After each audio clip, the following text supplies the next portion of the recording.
नमस्कार सर्वांना. श्री स्वामी समर्थ. या जगामध्ये प्रत्येकजण पैसा कमवण्यासाठी धडपडतो, पण खरी संपत्ती कोणती आहे?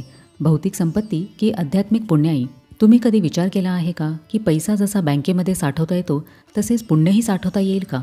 श्री स्वामी समर्थ महाराजांनी हे शिकवले की भक्ती, सेवा आणि चांगले कर्म हेच खरे आध्यात्मिक धन आहे. तर हेच धन आपल्याला स्वामी आध्यात्मिक बँकेमध्ये जमा करायचे आहे, जिथे आपण चांगली कर्म, सेवा आणि भक्ती जमा करून पुण्याचा खजिना वाढवू शकतो. तर चला आजच्या व्हिडिओमध्ये जाणून घेऊया की स्वामी आध्यात्मिक बँक काय आहे. आध्यात्मिक बँक ही संकल्पना कोणत्याही आर्थिक संस्थेशी संबंधित नसून ती एक अशी रचना आहे जिथे माणूस आपली सत्कर्म म्हणजे चांगली कर्म पुण्याच्या स्वरूपामध्ये साठवतो आणि त्याचा भविष्यामध्ये लाभ घेतो. सामान्यतः आपण बँकेमध्ये पैसे जमा करतो आणि गरजेच्या वेळी ते काढून त्याचा उपयोग करतो. त्याचप्रमाणे आध्यात्मिक जगतामध्ये आपले पुण्य हे एक प्रकारचे आध्यात्मिक धनच आहे, जे सतत साठवत राहिले पाहिजे. जर कोणी दानधर्म, सेवा, उपासना, चांगले आचरण, परोपकार आणि निस्वार्थी प्रेम या मार्गाने पुण्य जमा करत असेल तर अशा व्यक्तीला आयुष्यामध्ये त्याचे चांगले फळ मिळते. आध्यात्मिक बँक ही कोणत्याही भौतिक ठिकाणी नसून ती प्रत्येकाचे कर्म, विचार आणि आचरणामध्ये असते. इथे संपत्ती नाही तर चांगल्या कर्मांचे गुणधन जमा केले जाते. आध्यात्मिक बँकेमध्ये पुण्य कसे जमा होते? तर परमेश्वराचे नामस्मरण, पूजा अर्चा, ध्यान, साधना ही पुण्य मिळवण्याची साधने आहेत. आपल्या आध्यात्मिक उन्नतीसाठी भगवंताचे चिंतन आणि सत्संग करणे आवश्यक आहे. कुणाचीही निस्वार्थ सेवा करणे म्हणजेच आध्यात्मिक बँकेमध्ये ठेव जमा करणे.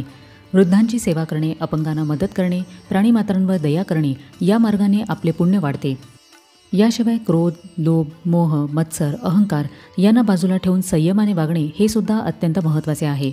माणसाने आपली वाणी, मन आणि कर्म शुद्ध ठेवले तर ते पुण्य संचयाला मदत करते. जीवनामध्ये सत्याच्या मार्गाने चालावे आणि वागणुकीमध्ये प्रामाणिकपणा असावा. विनम्र आणि क्षमाशील राहावे. गरजूंना मदत करणे, अन्नदान करणे, ज्ञानदान करणे किंवा कुणाच्याही अडचणीमध्ये सहकार्य करणे म्हणजे पुण्य जमा करणे. अशा दानामुळे आपल्या पुण्याचा ठेवा वाढतो आणि भविष्यामध्ये त्याचे चांगले परिणाम मिळतात. सामान्य बँकेमध्ये पैसे ठेवल्यावर त्यावर व्याज मिळते, तसेच स्वामी आध्यात्मिक बँकेमध्ये पुण्य ठेवल्यास त्याचे अनेक लाभ मिळतात. आपले मन शांत राहते आणि तणावमुक्त जीवन मिळते. पुण्यवान व्यक्ती हा नेहमी सकारात्मक राहतो. पुण्यामुळे आयुष्यातील संकटे दूर होतात, स्वामींचा आशीर्वाद लाभतो आणि आपले जीवन समृद्ध होते. मनुष्य आपल्या जीवनामध्ये जितके अधिक पुण्य कमवतो तितके त्याचे भवितव्य उज्ज्वल होते.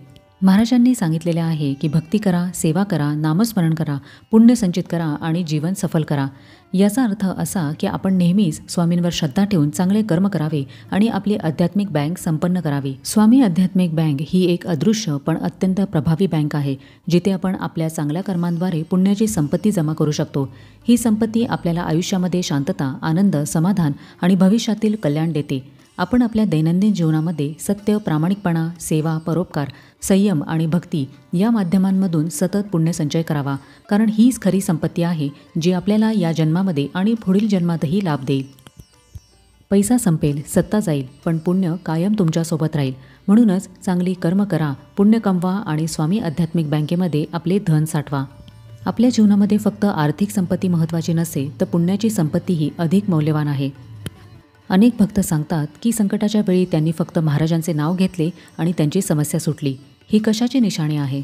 तर त्या भक्ताच्या पुण्याची, चांगल्या कर्मांची.